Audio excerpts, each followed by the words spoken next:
हाँ जी स्टूडेंट्स, अब हमने ये देखना है कि जो जीन्स हैं डोमिनेंट एंड रिसेसिव, तो वो क्यों ऐसा करती हैं, मतलब वाई इट इज़ डोमिनेंट और why another gene is recessive, या कोई जीन जो है इनकम्प्लीटली डोमिनेंट जो है वो क्यों है। तो लेट्स सी। तो देखो, अब अलील्स जो हम लोग ना सो बोलते हैं, सो जैसे कैपिटल बी स्मॉल बी, ये अलील्स। तो शुरू में जब टर्मिनोलॉजी की थी हम लोगों ने, तो मैंने बताया था कि ये जो डोमिनेंट अलील है, सो डोमिनेंट अलील, तो इसको हम लोग वाइल्ड भी बोलते हैं। सो वाइल्ड अलील, ठीक है, वाइल्ड भी बोलते हैं इसको। हम लोग अनमॉडिफाइड भी बोलते हैं, अनमॉडिफाइड अलील भी। ये मॉडिफाइड नहीं है बिल्कुल, इसमें म्यूटेशन नहीं हुई हुई है, ठीक है। पर ये जो है, ठीक है, सो दिस वन, इसको हम लोग क्या बोलते हैं, रिसेसिव तो है ही है इसका नाम, ठीक है, सो रिसेसिव अलील।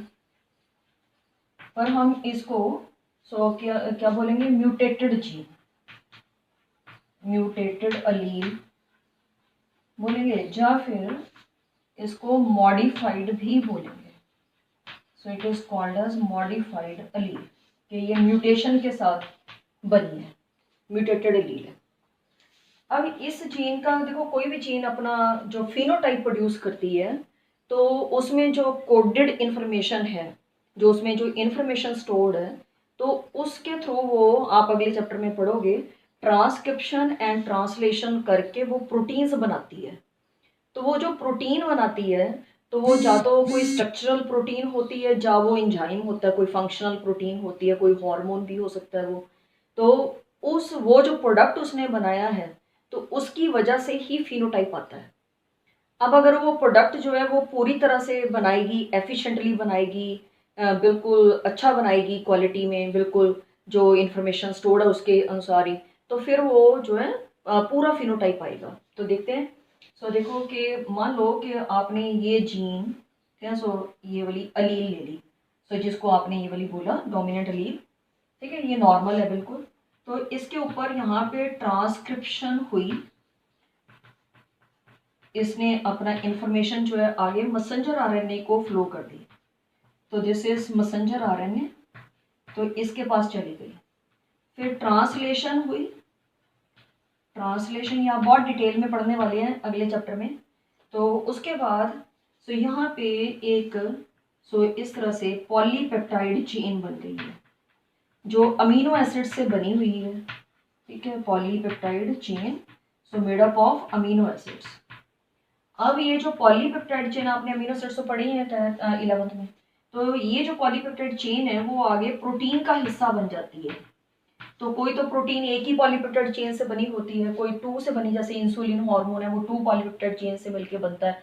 हीमोग्लोबिन हमारी जो प्रोटीन है ब्लड में, तो वो फोर पॉलीपेप्टाइड चेन से मिलकर बनती है। तो इस तरह से so polypeptide chain forms a protein.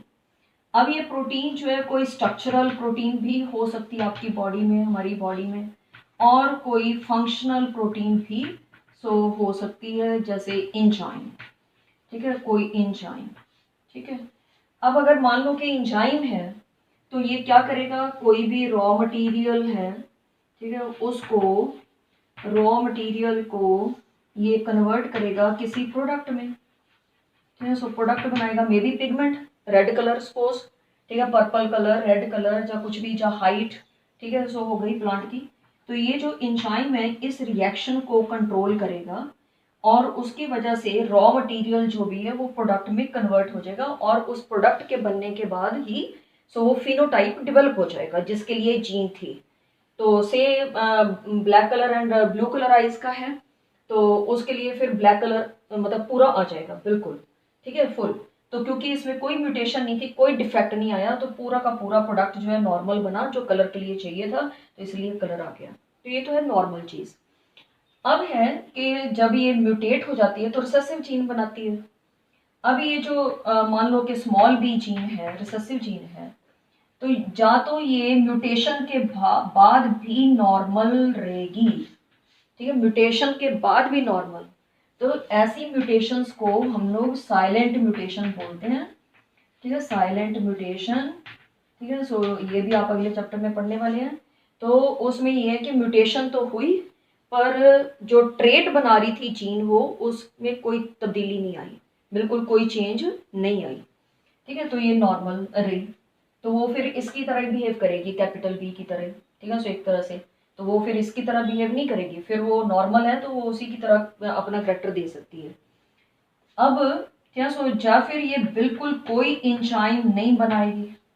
ठीक है, no transcription, no translation, no polypeptide chain, no protein, no enzyme, no conversion of raw material into product.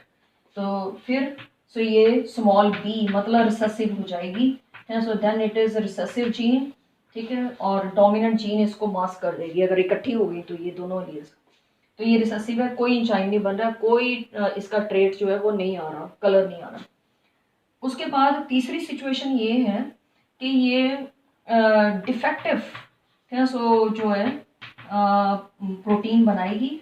है, सो डिफेक्टिव प्रोटीन, सो जा non functional, so non functional, so protein.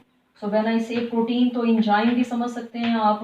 ठीक है, तो non functional protein या non functional enzyme, जहाँ फिर less efficient है, so less efficient बना तो है। ठीक है, बट लेस एफिशिएंसी है उसकी, एफिशिएंट नहीं है वो इंजाइम जो है। ठीक है, डिफेक्टिव इंजाइम है, सो जा नॉन फंक्शनल जा लेस एफिशिएंट। ठीक है, सो ये सिचुएशंस हैं। तो अगर ये सिचुएशन है तो जो कैपिटल बी जीन है जिसकी म्यूटेशन हुई है तो वो क्या हो जाएगी, इनकम्प्लीट, इनकम्प्लीट डोमिनेंस शो करेगी। मतलब बनाएगी तो सही ट्रेट, पर वो इनकम्प्लीटली बनाएगी। ठीक है, तो जैसे हम लोगों ने देखा ही था कि पिंक कलर बनाया उसने। ठीक है, तो then capital R and small R इकट्ठी हो गई थी। ठीक है, तो कैपिटल आर जो है उसने रेड कलर के लिए थी, वो जब वो अनमॉडिफाइड थी, और जब वो मॉडिफाई हो जाती है तो फिर वो पूरा अपना ट्रेट नहीं दे पा रही है रेड, तो फिर वो क्या दे रही है, सो it is producing the pink colour. तो इसलिए जब लेस एफिशिएंट होगी मतलब कम बनाएगी म्यूटेशन की वजह से, तो फिर इनकम्प्लीट डोमिनेंस होगी। और अगर नॉर्मल रही है साइलेंट म्यूटेशन की वजह से, तो जो करेक्टर यहाँ पे प्रोड्यूस हो रहा है वैसा ही प्रोड्यूस करेगी रेड, जहाँ आप आइज का कलर ले रहे हो। तो अगर नो इंजाइम प्रोड्यूस तो रिसेसिव हो जाएगी। तो ये रीजंस होते हैं जीन्स के डोमिनेंट एंड रिसेसिव या इनकम्प्लीट डोमिनेंस के। तो आई होप कि आपको ये समझ आया। और अगर आपको कोई भी चीज़ इसमें से दोबारा समझनी हो तो कमेंट सेक्शन में आप अपनी क्वेरी जो है डाल देना, तो मैं ज़रूर रिप्लाई करूँगी आपको। अब इसमें एक प्रॉब्लम जो है डिस्कस करते हैं। ठीक है, तो प्रॉब्लम जो है वो क्या है, प्रॉब्लम है कि man with straight hair, a man with straight hair, straight hair. तो इसके लिए हम लोग कैपिटल एच लेंगे। ठीक है, स्ट्रेट हेयर के लिए with a mates with a women, मतलब मैरिज होती है women, so with curly hair, with curly so hair, so this is small h, curly hair. So then what is the chance there, what chance is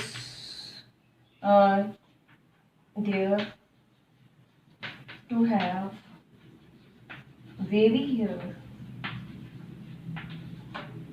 in their progeny, इनकी progeny में क्या, so ये a man with straight hair. ठीक है, ये problem है हमारी, man with straight hair, so mates with a woman with curly hair, so what chance is there to have wavy hair in their progeny. ठीक है, अब देखो अगर कैपिटल एच आता है तो वो है स्ट्रेट हेयर। ठीक है जी, स्ट्रेट हेयर। और अगर स्मॉल एच आता है तो वो है कर्ली हेयर, वुमेन का कर्ली हेयर है, तो ये जीनोटाइप्स होंगे। और अगर ये हेट्रोजाइगस स्टेट आती है तो यहाँ पे ये आ जाएंगे वेवी। ठीक है, सो हियर क्यों, बिकॉज ऑफ इनकम्प्लीट डोमिनेंस। ठीक है, अब हम लेते हैं male and female, dad and mom. ठीक है, तो डैड जो है उनका है capital H straight hair, and mom जो है वो है with curly hair, small H. ठीक है जी, straight hair and this is curly hair. Then so what are the gametes? Capital H, and here it is small h. Then so it is capital H small h. तो ये क्या आया? Wavy hair.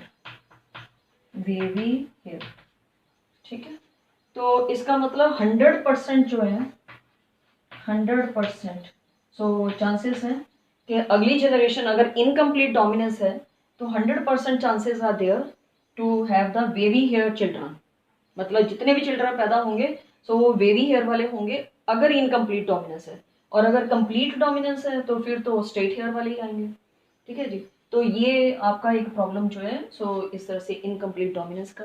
तो students हम लोगों ने incomplete dominance का हर तरीके से हमने इसको डिस्कस कर लिया। हमने एक एग्जाम्पल किया पहले मिराबिलिस जेलपा एंड स्नैपड्रैगन का, एंटीराइनम मेजस का, और फिर उसके बाद हमने एंडलूसियन फाउल्स देखा, उसकी प्रैक्टिकल यूटिलिटी, एंड उसके बाद फिर हम लोगों ने सो तीसरा जो है इसका स्टार्च ग्रेन वाला जो आपकी एनसीईआरटी की भी एक एग्जाम्पल है, वो काफ़ी इम्पॉर्टेंट है कॉम्पिटिशन्स के पॉइंट ऑफ व्यू से भी। और फिर हमने उसको इसका ये किया कि डोमिनेंट एंड रिसेसिव जीन्स जो है why they behave like that, and उसके बाद हमने एक प्रॉब्लम की है। तो आई होप कि अब आपका कोई भी डाउट रहना नहीं चाहिए, बट इवन देन अगर है तो आप कमेंट सेक्शन में जरूर लिखना, I will reply. Thank you students.